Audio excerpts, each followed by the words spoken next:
Welcome viewer, I am Murugan S. This video tutorial describes, solved this virtual machine appears to be in use error in VMware Workstation.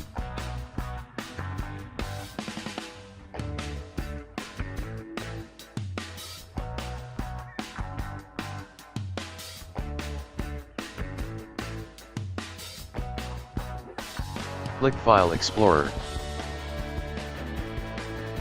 Find your virtual machine folder.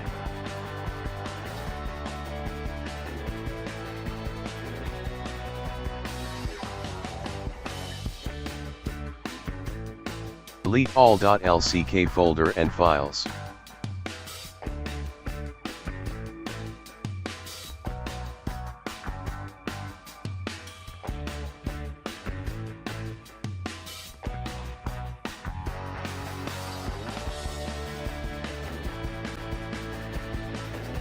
Open VMware Workstation.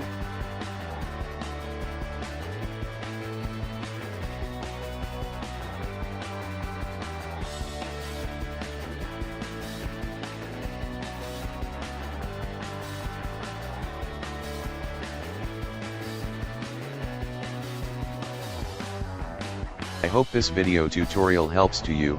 Please like, share and don't forget to subscribe my channel. Thank you very much. See you next video.